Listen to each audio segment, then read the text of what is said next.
Ahora sí empezamos. Buenas tardes, noches, estimados estudiantes.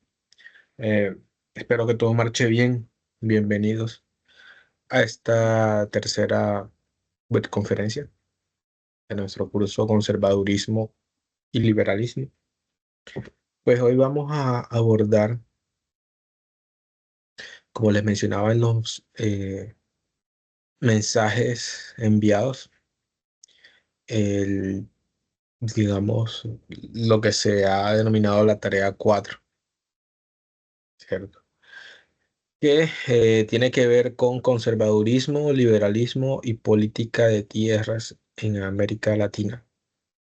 La idea un poco era conversar, pero podemos hacer esta web más corta que las anteriores, porque nosotros ya tenemos claros algunas aproximaciones conceptuales a lo que es el desarrollo en sí, a la idea de desarrollo no tan problemática como lo hemos visto, sus distintos paradigmas, implicaciones para la economía, para el total de la sociedad.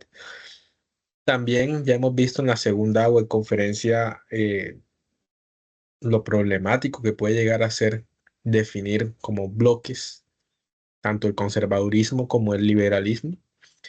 Y hemos visto que tienen muchas, digamos que los límites entre ambos posturas, visiones, ¿cierto? Partidos, concepciones del mundo son fluidos, ¿no? En ocasiones. Eso no quiere decir que no tengan sus especificidades, que digamos que no tengan sus diferencias claras, como lo vimos, por ejemplo, con las lecturas. Sin embargo, hay que saber que al interior de cada uno de ellos hay una heterogeneidad, ¿no? Sabemos que está el conservadurismo heterodoxo, como lo vimos con la lectura.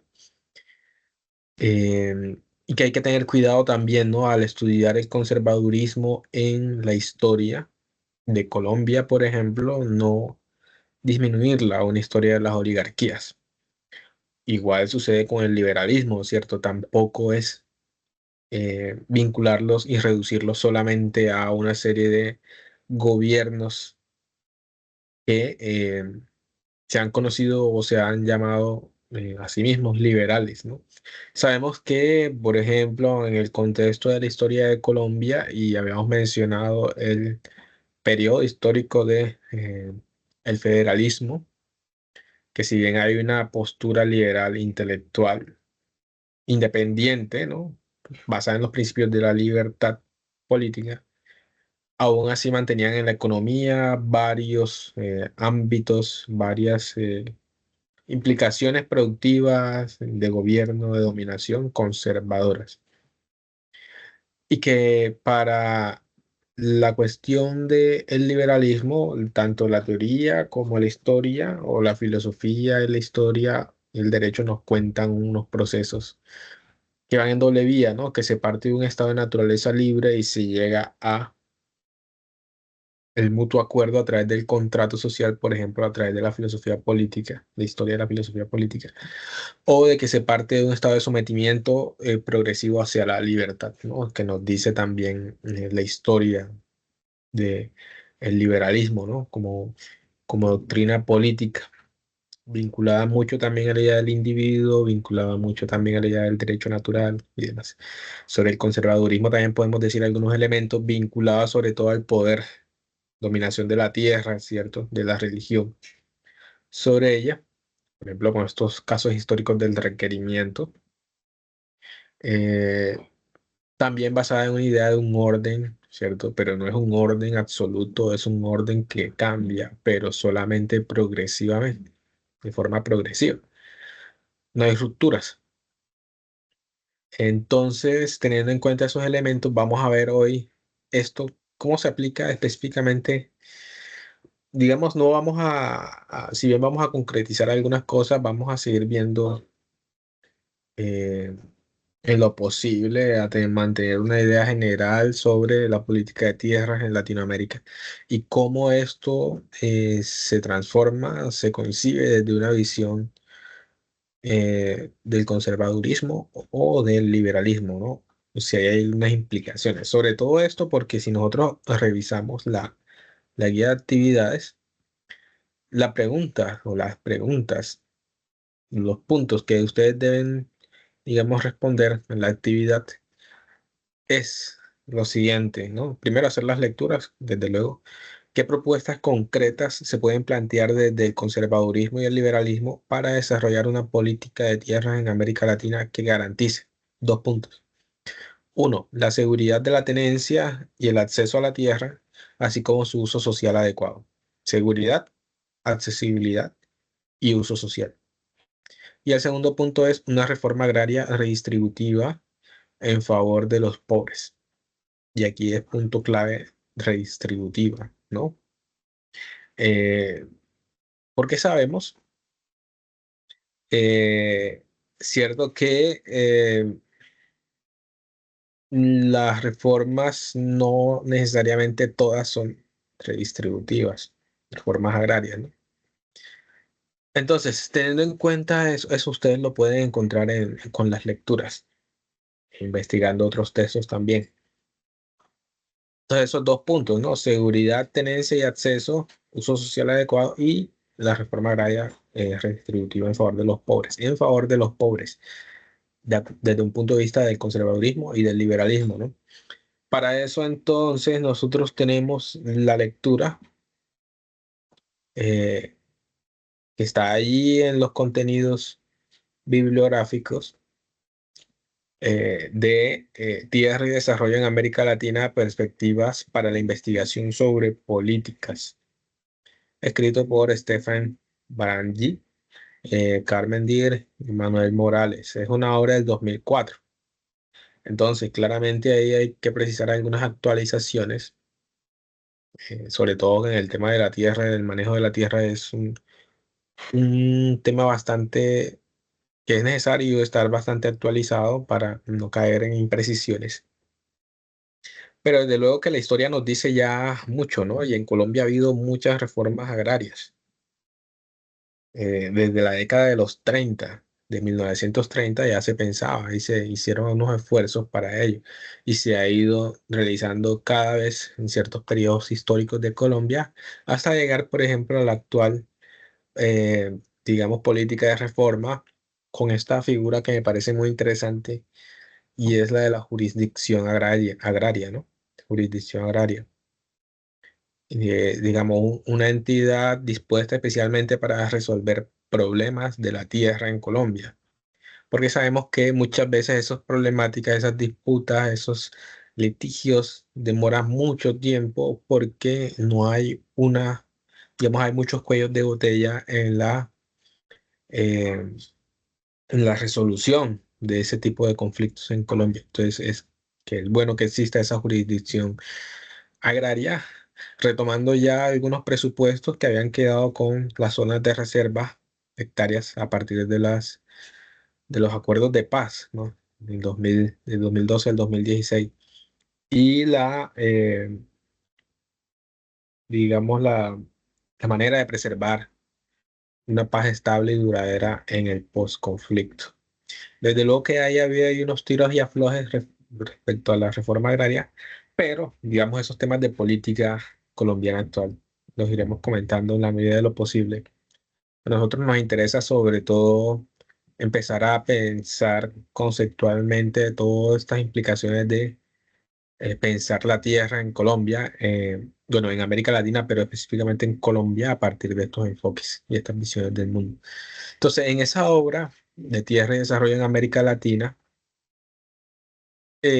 había que leer la introducción y, digamos, un capítulo, el capítulo de perspectivas de la investigación. Entonces, vamos con la introducción.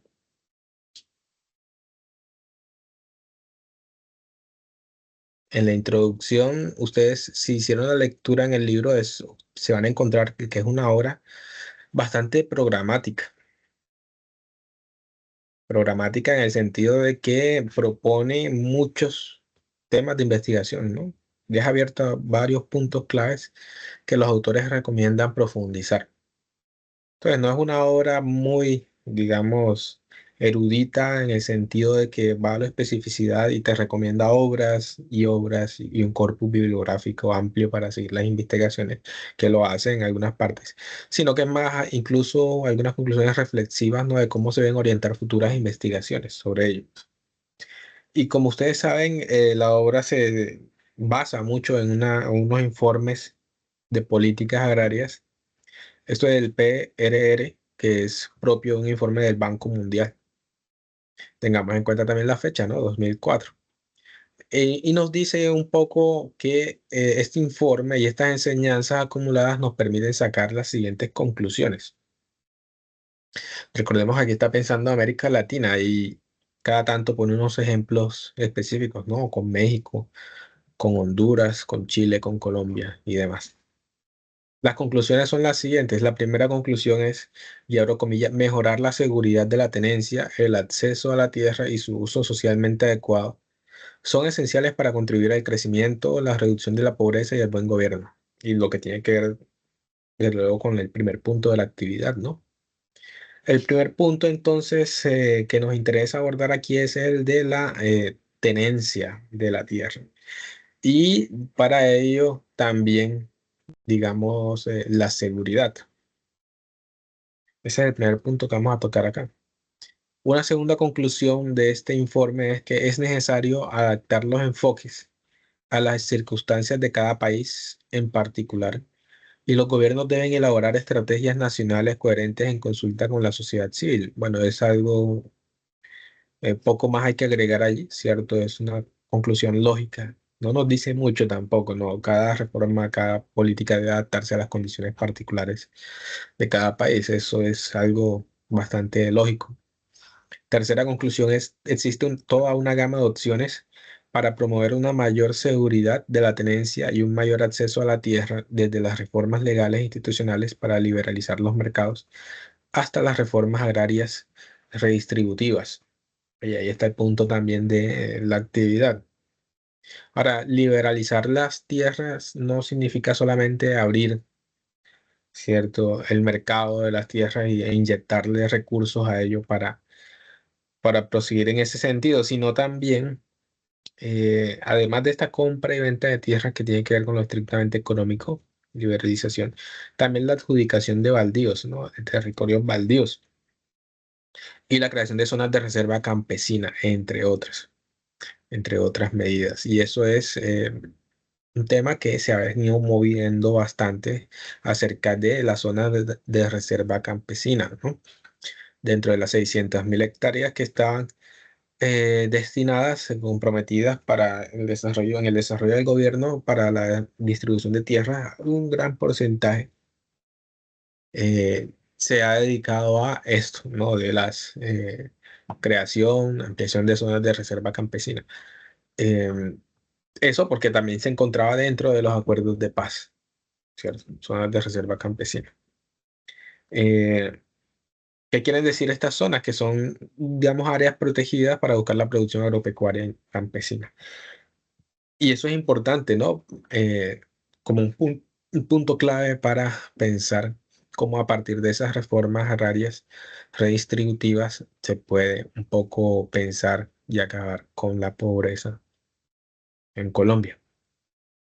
Pero bien, siguiente conclusión es, si bien en algunos lugares del mundo la reforma agraria redistributiva puede ser un instrumento al que recurrir en última instancia, en América Latina puede resultar más urgente debido a las tendencias extremas de concentración de tierras de esa región.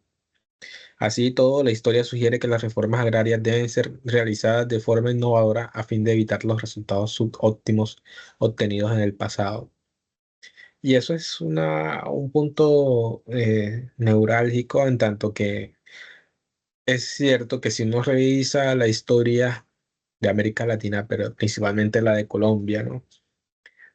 Cuando uno lo observa, por ejemplo, en este tipo de obras, que esta es una obra de semana, ¿cierto? Que iba sacando los fascículos, que es una historia de Colombia a partir de las regiones.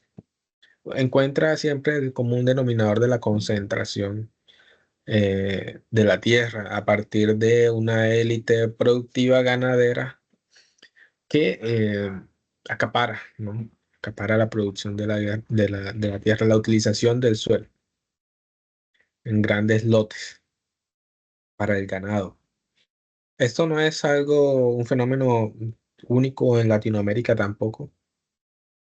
Si uno revisa, por ejemplo, la historia de algunos países europeos, en Alemania también, por ejemplo, a finales del siglo XIX, gran parte del territorio alemán, principios y mediados del siglo XIX, gran parte del territorio alemán era rural.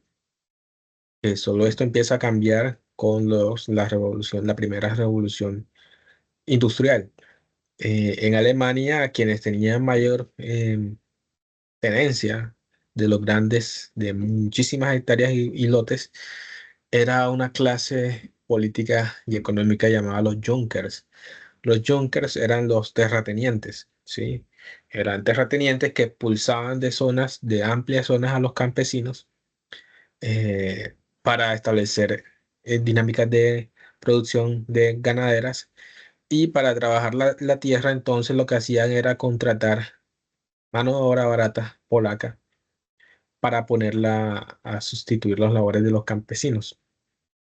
Entonces, claro, eso, digamos que los intereses nacionales estaban dominados, estaban subyugados a unos intereses particulares de la producción y de la utilización de la tierra, ¿no? De la producción económica. Una cuestión que en Colombia también eh, se presentó, sobre todo cuando el tabaco dejó de ser la principal fuente de exportación eh, en materia económica en Colombia, ¿no? Cuando eso sucede, principios del siglo XX, 1930 en adelante, pero aunque ya se venía viendo desde unos años anteriores, el ganado empezó a tomar esa preponderancia, ¿no? A nivel económico, con la sustitución de esas importaciones por un modelo de producción mucho más centrado en la ganadería. Entonces, como ustedes ven en la historia de Colombia, bueno, y sin mencionar el papel que ha tenido la religión, ¿no? La iglesia sobre la potestad sobre la tierra, sobre otras influencias claves también, la concentración. Entonces, la historia de Colombia es clara en mostrarnos que la concentración de las tierras es un proceso histórico que se remonta a la colonia y que solo a través de esas, digamos, reformas que se han venido llevando a cabo, se ha podido un poco nivelar eso, aunque digamos, la diferencia, las desigualdades siguen siendo muy amplias. Y la última conclusión del documento es: la investigación puede ser un instrumento que permita la elaboración fundamentada de políticas innovadoras y el aprendizaje continuo en este ámbito. Claro. Eh, Bien. Entonces, eso es un poco lo que nos interesaba de la introducción, ver que existen esos ejes temáticos claves para pensar la política de tierras en América Latina, en Latinoamérica. Y entonces el primer punto que nos llama la atención a nosotros aquí es la tenencia de la tierra. ¿Cómo se estudia eso de la tenencia de la tierra por ejemplo, en Colombia, ¿no?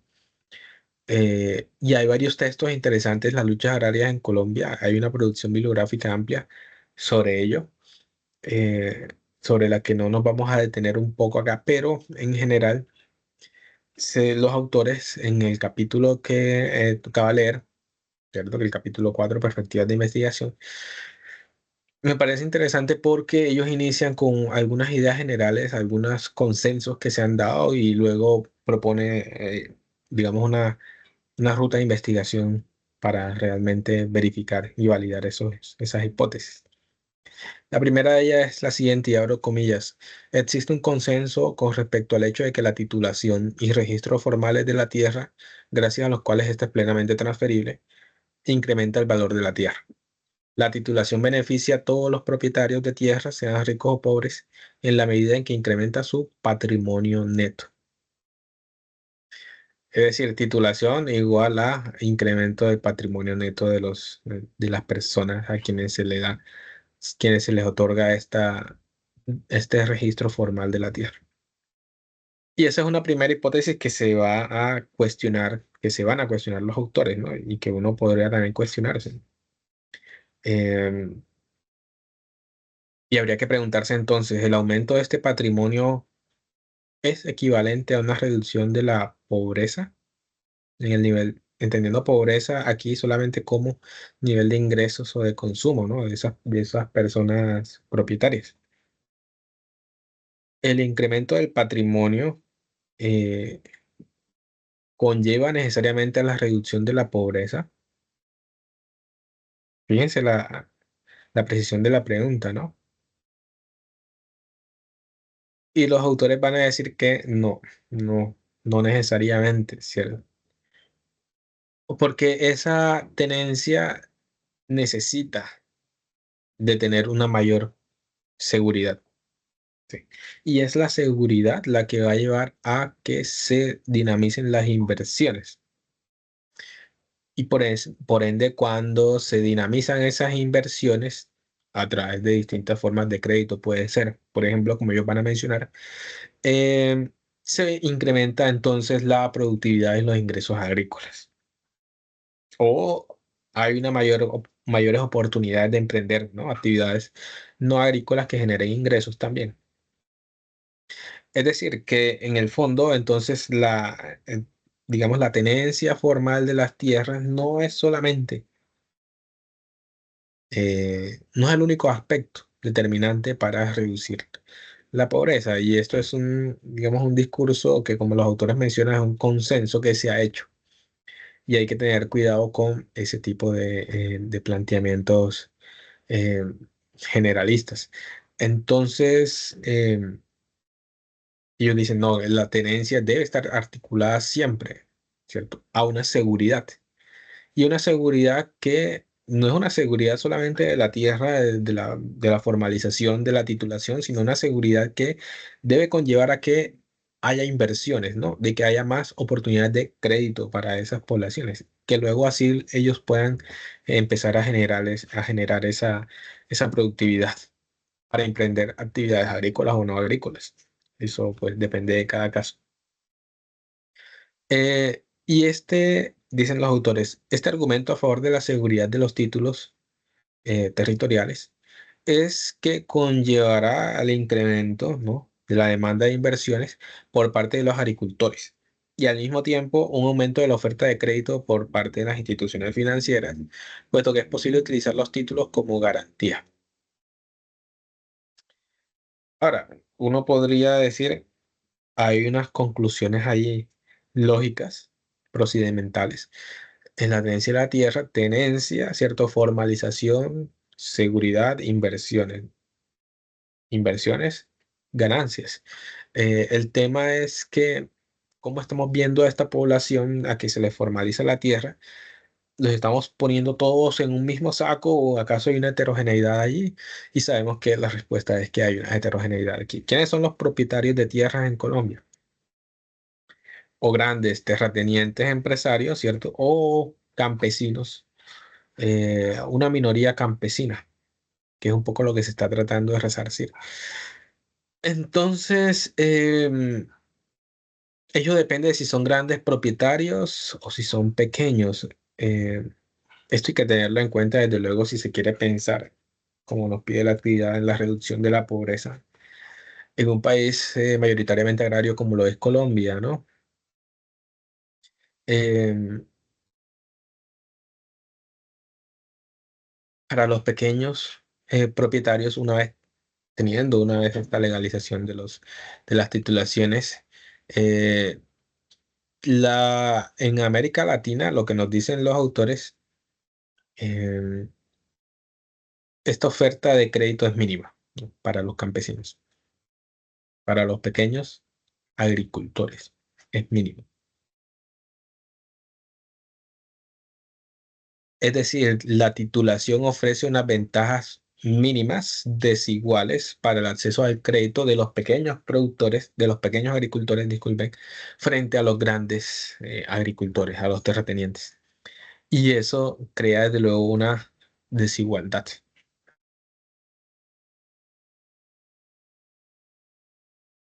Y eso quiere decir también que esto implicaría un, una repercusión sobre la equidad,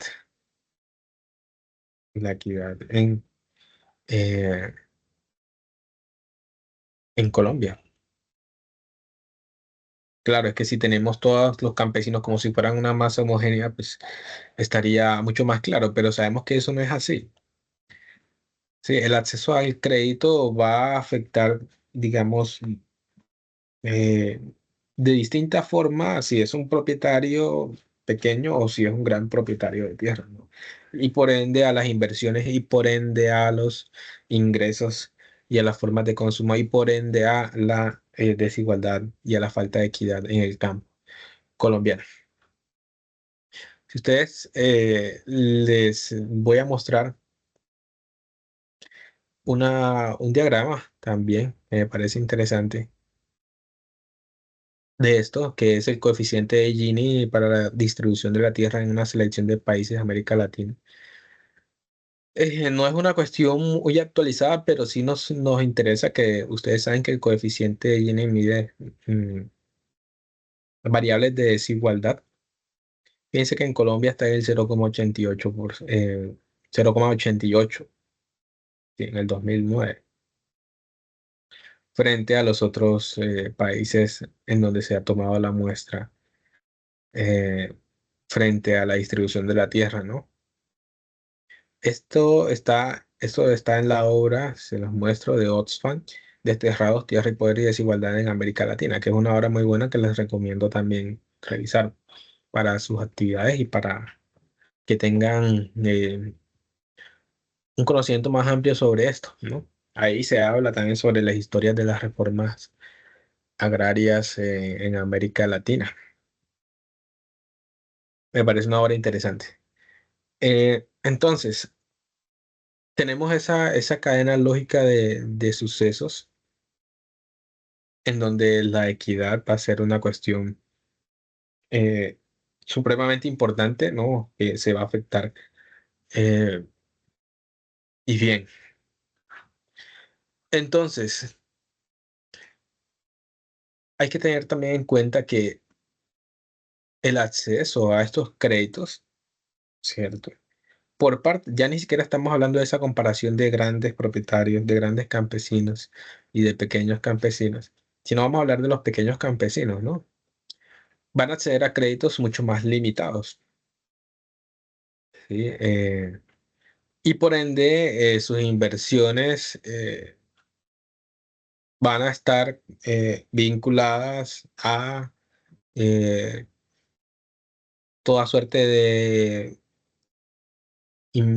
instrumentos de trabajo, digamos, herramientas de producción, insumos y demás.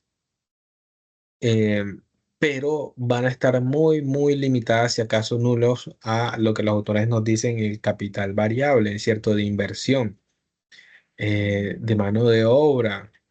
Esto del capital variable y del capital constante tiene su origen en los planteamientos de Marx, en el capital, que se ha ido transformando, pero sí, sí podemos dar como una aproximación a este concepto de capital variable es esto, ¿no? También. Eh, y entonces lo que ahí va a hacer este crédito es cambiar, como dicen los autores, la composición de las inversiones en este tipo de instrumentos y no solamente para ellos, sino para van a quedar muy limitados para la reinversión, ¿no? Para el capital variable. En tanto que los grandes agricultores en tanto tienen mucho más acceso a estos créditos de resultado de las titulaciones, incrementan ambos tipos de capital, ¿cierto? El variable y el constante. Y por ende van a generar mucha más acumulación de capital. Esto hablándolo así en términos bastante marxistas, pero es una forma también de entender cómo se van creando esas brechas de desigualdad en el acceso a la tierra. Eh, Aquí valdría la pena entonces ver que un enfoque ¿cierto? De liberalización de la tierra a través del otorgamiento de estos títulos y del acceso a créditos, de la inversión en misma, puede llevar a una consolidación de una clase conservadora que acapara la tierra. Son estos lazos intrincados los que hay que tener en cuenta, por ejemplo, en la actividad acerca de cómo nosotros podemos pensar desde el conservadurismo y el liberalismo la reforma de eh, reforma redistributiva agraria, ¿no? En favor de los pobres en Colombia. Ahí no mencionan Colombia, pero podría un poco vincularse a ello, como para tener algo mucho más concreto, ¿sí? A la hora de pensar estas problemáticas. Eh, ahora, otra cuestión que mencionan los autores es si los títulos registrados formalmente son siempre necesarios para contar con niveles adecuados de seguridad de la tenencia, ¿sí? Y lo que nos dice aquí es, vamos a poner un ejemplo con los ejidos mexicanos, y nos dice lo siguiente. En estos contextos dice que la simple titulación combinada con un levantamiento de los reglamentos sobre arrendamientos justos puede reportar ventajas incluso si las tierras no son de dominio pleno. Y aquí entramos al otro tema clave, que es lo del arrendamiento de las tierras, ¿cierto? Ahora, sobre esto del arrendamiento también hay algunos matices que hay que establecer, que son los autores lo van a dejar claro también, que nosotros los vamos a retomar, ¿cierto? Pero antes de pasar a eso del arrendamiento, es clave que este registro formal de las tierras y de la titulación necesariamente ha de estar vinculado con una existencia de catastros y sistemas nacionales de registro de la propiedad, ¿no? Y eso en Colombia, al menos hay una buena, digamos, articulación con ellos. Se están haciendo los esfuerzos para ello porque se han creado ya estos sistemas nacionales agrarios que nosotros podemos ver a la historia de Colombia. De allí a la necesidad de esta jurisdicción agraria, me parece que hay una muy buena articulación, que debe haber una muy buena articulación para ello. Sí, porque de nada sirve tener esas titulaciones si no se articulan, si no se complementan, como dice la conclusión del libro, a otras políticas nacionales, ¿no? O sistemas nacionales de almacenamiento de estas titulaciones formales, ¿cierto? En catastros y demás. Entonces, tenemos eso. Hay un subtítulo que dice mercado de tierras y esto me parece muy interesante también, teniendo en cuenta esto de la titulación, del registro formal y de la seguridad. ¿Cómo nosotros abordamos este mercado de tierras en Latinoamérica, pero específicamente en Colombia, ¿no? Estos mercados no, cuando pensamos en un mercado también, mercado de la tierra son mercados muy segmentados, ¿sí? No hay una unidad de, digamos, de dinámicas de intercambio, de compra, de venta y demás, por entender el mercado en su más mínima expresión conceptual económica. Eh, Son mercados bastante segmentados en América Latina, ¿no? Nos dicen los autores. Limitándose las transacciones en el mercado formal de tierras principalmente a los grandes hacendados y los pertenecientes a su clase, mientras que son las transacciones informales las que predominan entre los campesinos. Y esto no es desde luego una sorpresa, ¿no? Ahora, teniendo en cuenta lo que hemos dicho acerca de la titulación y de los créditos, si nosotros nos vamos a estudiar el mercado de las tierras en Colombia, por un lado bastante segmentado, fracturado, eh, y el mercado formal en gran parte se reduce a esas transacciones entre grandes hacendados con las titulaciones de grandes, digamos, reglamentados formalmente y de forma informal, de manera informal, el mercado de tierras entre pequeños campesinos y pequeños, digamos, propietarios se hace de manera bastante sí, de manera poco estructurada, de manera informal, transacciones informales. Partiendo de allí, nosotros, ¿cómo estudiamos esto? ¿Cierto? ¿Cómo podemos entender ello a partir de lo que hemos dicho de la tenencia y titulación formal? Porque lo que se busca es formalizar esas tierras, ¿no? Pero esa formalización no aporta mucho. En tanto, primero, no existe esta seguridad y créditos y luego estos mercados son bastante maleables,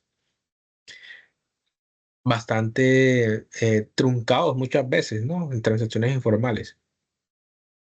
Eso es un primer elemento a tener cuando se habla del mercado de tierras, por ejemplo, en Colombia, ¿no? Seguramente en muchos otros países de Latinoamérica, pero nosotros nos centramos en Colombia. Em, si los defensores de la liberalización, vamos a darle un puntazo aquí al liberalismo, vamos a ver qué nos dicen los autores sobre ello, y abro comillas, si los defensores de la liberalización de los mercados tienen razón, los países que han adoptado simultáneamente ambas estrategias serán los que registren un mayor dinamismo en la actividad de arrendamiento y venta de tierras, ¿cierto? ¿A qué nos referimos con estas ambas estrategias? A lo de la tenencia formal y a la, digamos, apertura liberal, tanto de compra-venta de tierras como asignación de baldíos, como a las zonas de protecciones de campesinas. Debería haber esa articulación, ¿no? Si es que el enfoque de liberalización de la tierra da resultado, debería haber esa articulación. Em, bien, entonces vamos a entrar a eso arrendamiento. Eh, ya sabemos que los agricultores, esos pequeños campesinos, desde luego que van a tener mucho más posibilidad de arrendar las tierras que de comprarlas, ¿cierto? Ahora, eso, el arrendamiento necesariamente conlleva pensar eh, como una especie de solución a la pobreza, o conduce más a la pobreza que la tenencia. Parece una pregunta que tiene una respuesta obvia y uno diría, pues la tenencia no ayudaría mucho más al arrendamiento que el arrendamiento, que es estar ahí mes o de acuerdo al contrato que se tenga, estar pagando también por la vivienda. Y se supone que para eso están apuntando estas políticas de formalización de la tierra, ¿no? Em, Sin embargo, los autores van a decir que el arrendamiento contribuye escasamente, y dicen eso entre comillas, contribuye escasamente a mejorar el acceso de los pobres a la tierra. Em, y entonces, al decir eso, claro, es una conclusión lógica, dicen, pero ¿cuáles son esas condiciones? Sí, vamos a ir a lo más específico todavía. ¿Cuáles son las condiciones en las que un incremento de la actividad de arrendamiento de tierras da lugar a arrendamiento a largo plazo frente a arrendamientos a corto plazo? ¿Y en qué medida difieren estos resultados en función de la posición de clase del agricultor? Sabemos que la posición de clase es el lugar que ocupa la persona o un grupo de personas frente al mercado, ¿sí? Em, y en la lógica misma del libro, que dejan algunas cuestiones abiertas, los autores dicen, pues sería interesante que una futura investigación permita dilucidar mejor si el arrendamiento de tierras puede ser una herramienta eficaz para reducir la pobreza, y de serlo, en qué circunstancias. Sí, eso depende también del nivel de renta. Y también de si los arrendatarios pueden acumular los suficientes ahorros para poder comprar las tierras, ¿no? Eh, para ello es necesario realizar lo mismo, ¿no? Estudios más específicos y demás. Tienen que ir a lo concreto, porque esta obra siempre se queda un poco en lo general, poniendo algunos ejemplos concretos, pero eh, siempre a lo general. Y ustedes deberían preguntarse también si los arrendamientos de la tierra, ¿cierto? Y aquí estoy poniendo las preguntas. S- puede llegar a ser considerado un eje fundamental de una reforma agraria redistributiva en favor a los pobres. ¿Es así? ¿O esto, digamos, no permitiría ese acceso a los créditos? ¿O qué posturas tienen ustedes frente a ello? Y esto del arrendamiento, ¿cómo se observa desde una postura del liberalismo y del conservadurismo? Porque a través del arrendamiento se puede dar un uso social adecuado de las tierras, ¿no? Y el acceso a la tierra también. Por eso es interesante anotarlo. Em, Ahora, frente a esto de las reformas agrarias, hay un punto clave en la página 51 que me gustaría anotar también para que lo tengan en cuenta a la hora de la actividad, aunque esto ya debieron ustedes haberlo leído, y dice lo siguiente: la cuestión de si la reforma agraria, mediante la expropiación y el pago de indemnizaciones, es viable, es puesta en entredicho por la derecha y cuestionada por la izquierda. ¿Recuerdan ustedes el debate que hubo cuando el actual presidente eh, planteaba esta idea, ¿no? De pagar digamos, de sustraer, de expropiar? Y aquí es importante dar énfasis a esa palabra, ¿no? De expropiación tan utilizada en los discursos políticos, eh, para ponerlas a producir, ¿cierto? Y los autores dicen, eso se pone desde luego que en entredicho por la derecha, ¿sí? Por posturas más vinculadas a un conservadurismo. Pero también los autores nos dicen cuestionada por la izquierda también, ¿cierto? Por lo que hemos dicho ya, ¿no? Estas indemnizaciones a los grandes, digamos, empresarios campesinos, ¿conlleva necesariamente una reducción de la pobreza? ¿Es este el mejor camino en un país como en Colombia? ¿Cierto? ¿Cuál es el papel entonces del Estado? Ya sabemos algunas posturas, algunos elementos que nos dicen hasta dónde lleven, cuál es el papel y las funciones del Estado, ¿no? Desde el conservadurismo y el liberalismo. Pero en el tema agrario, a eso es una cuestión bastante interesante que hay que dilucidar. Indemnizar, ¿cierto? ¿De dónde se saca el dinero para indemnizar, para comprar? Desde otro punto de vista, ¿no? Y eso es un punto clave que las actuales reformas agrarias se plantean, ¿no? Que se critica mucho también. Y una vez que los campesinos estén en esas tierras, los campesinos, los pequeños campesinos, estén en esas tierras, ¿qué se hace, no? ¿Se arrienda o se formaliza? Si se formaliza, ¿es esto sinónimo de un mayor acceso a créditos y por ende disminución de la pobreza o no lo es? Esos son temas bastante interesantes de pensar desde la perspectiva del conservadurismo y del liberalismo. El libro concluye con una relación, con establecimiento de relaciones entre estas políticas agrarias y otras políticas públicas. Y nos dice que sí, que esto es fundamental, que haya esa articulación con otras políticas públicas, en tanto que se busca crear las condiciones necesarias para el desarrollo rural sostenible, por no mencionar la reducción de la pobreza rural. Y recuerden, lo del desarrollo solidario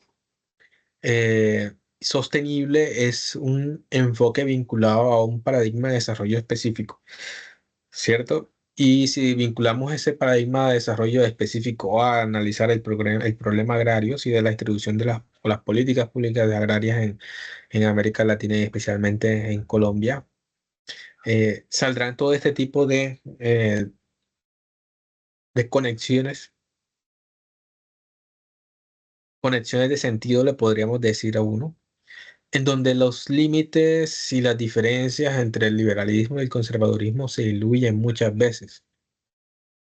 pero porque lo que estamos haciendo es tratar de aplicar concretamente ello. Para ello, pues hay que buscar las políticas, hay que buscar las reformas específicas y ver cómo afectan en uno o en otra medida, ¿sí? Uno diría, si uno no se pone a pensar esto de forma tan detallada, diría que la formalización y la legalización de de los terrenos a una población campesina minoritaria es muy importante para la reducción de la pobreza, ¿no? Pero entonces, lo que decíamos al inicio, ¿no? Cómo eso conlleva a un mayor acceso a la seguridad y cómo ello conlleva a un mayor acceso a créditos. Y qué tipo de población también campesina, ¿cierto? Eh, como se ponía en la reforma agraria de los 30, de la década de los 30 de 1930, hay que también que tener en cuenta también la cultura, ¿no? Las tradiciones, las prácticas culturales de una población, en dónde se sitúan. ¿Sí? No tiene sentido llevar campesinos, por ejemplo, de los Andes a una zona de protección campesina en el Atlántico, porque no lo van a hacer de acuerdo a los resultados que se tuvieron con esta, o lo que se planteó en la reforma agraria de los 30 en Colombia, o con la reforma que posteriormente, luego de la violencia, se planteó también en Colombia, ¿no? Las reformas de Pumarejo también. Entonces, esos son elementos claves a la hora de pensar estas reformas agrarias desde el conservadurismo y el liberalismo. Hay una conclusión interesante que me parece del texto también, además de lo anterior, y es la posibilidad, abro comillas, la posibilidad de incrementar el acceso a la tierra, independientemente del tipo de tenencia, si es propia o arrendada, a fin de mejorar los medios de subsistencia rurales, depende de forma trascendental de políticas comerciales y macropolíticas. Lo que tiene que ver, lo que mencionamos sobre el crédito, ¿no? Y la seguridad. Existe un consenso sobre el hecho de que los subsidios agrícolas y las distorsiones de las tasas de cambio del periodo de la industrialización por sustitución de importaciones favorecieron a los grandes productores. Y es cierto, en gran parte. No obstante, la liberalización del comercio ha desbaratado la agricultura nacional en una serie de países, habiendo perjudicado especialmente a los pequeños productores. Además, hay pocos casos en los que los pequeños agricultores se hayan integrado con éxito en los mercados internacionales, ¿m? A raíz de todos estos elementos. La política de tierras puede resultar no ser más que un medio efímero de reducir la pobreza y fomentar el desarrollo rural, a menos que se creen las condiciones equitativas que permitan la supervivencia de la agricultura familiar y la agricultura orientada al mercado nacional en América Latina. Es un poco la conclusión también de los autores. Eh, y si ustedes se dan cuenta, es muy importante el tema de la equidad, ¿no? Es que claro, que es la pobreza, ¿cómo se puede pensar si no se piensa en la equidad también? Por eso es fundamental hacerse este tipo de preguntas también. Bien, entonces yo creo que eso es un poco lo que nos dice el texto sobre este tema. Desde luego son perspectivas de investigación, como se titula también el capítulo. La idea es que ustedes puedan responder a esas preguntas, eh, que las vuelvo a decir, ¿no? ¿Qué propuestas concretas se pueden plantear desde conservadurismo y liberalismo para desarrollar una política de tierras de América Latina que garantice dos cosas? Propuestas concretas. Primero, la seguridad de la tenencia y el acceso, es decir, la tenencia, la formalización y la seguridad, y el uso social adecuado. Recordemos esto de la indemnización, de la compra de tierras y demás. Ahí uno podría pensar esto de los créditos, como por ejemplo mayor acceso a créditos sin tener en cuenta la capacidad eh, digamos que haya unas tarifas diferenciadoras, podría ser, ¿cierto? Por ejemplo, lo menciono. Veo una reforma agraria redistributiva en favor de los pobres. Esto tiene que ver también con lo del arrendamiento, si es a corto o a largo plazo. ¿Qué tipo de arrendamiento? Y si es mejor un tipo de arrendamiento sobre la tenencia de la propiedad, para darle un uso adecuado a ello, ¿no? Y también teniendo en cuenta las arcas del Estado, lo que puede invertir también en la compra de tierra. Em, Todos esos elementos ustedes los revisan en las lecturas y también de la obra que les mencioné de Oxfam, que está en PDF, lo pueden encontrar. Em, Y entonces ustedes van a pensar esas preguntas, las van a responder a través de una presentación, PowerPoint, Pressing, etcétera, en la que ilustren las ideas que argumentarán en su discurso de sustentación de la lectura y la respuesta a la pregunta de acuerdo con los literales propuestos. Es un video, ¿cierto?, de no mayor a 7 minutos en la que se vea su imagen y se escucha su voz. Tienen que verse ustedes y hablar también. Y todo eso situado, digamos, enmarcado entre las normas APA en séptima edición. Entonces, yo espero que esta webconferencia así tan rápida también les pueda ayudar. Revisen la segunda webconferencia que me parece fundamental también para pensar esos temas. Por ejemplo, un libro que recomiendo también es esto, El desafío neoliberal, que tiene un subtítulo que es El fin del tercermundismo en América Latina. Claro que es una obra también un poco vieja, ¿no? Pero nos habla ya de algunos elementos conceptuales que nos permiten pensar, por ejemplo, el neoliberalismo, ¿sí? El nuevo liberalismo. Y me parece interesante porque son varios autores los que hablan aquí desde diferentes puntos de vista. Hay literatos, hay economistas, hay sociólogos, hay politólogos, etcétera. Por ejemplo, está Mario Vargas Llosa, está Octavio Paz, Plinio Puleyo Mendoza, Peter Berger, que es un clásico de la sociología contemporánea. Nos recordemos que escribió con Tomás Kuhn en la de la construcción social de la realidad. Tenemos también a Barry Lavín, que es un poco el compilador también de este libro. Eh, ¿A quién más puedo recomendar? Enrique Gersi, eh, Alberto Venegas, entre otros. Son varios autores, ¿no? Ese es un libro que nos permite pensar también esto del conservadurismo y del liberalismo en el contexto del neoliberalismo, ¿no? Como un sistema económico y político que ya habíamos mencionado por ahí en la primera webconferencia, en una de las primeras webconferencias. Entonces, les recuerdo las fechas de entrega. Ya se están acabando los días para hacer todas las retroalimentaciones. Espero que todo marche bien. Estoy disponible ahí en el correo electrónico del curso, en el correo interno. Pues ustedes saben que me pueden escribir también el correo de la universidad, que está ahí en el foro de presentación del curso.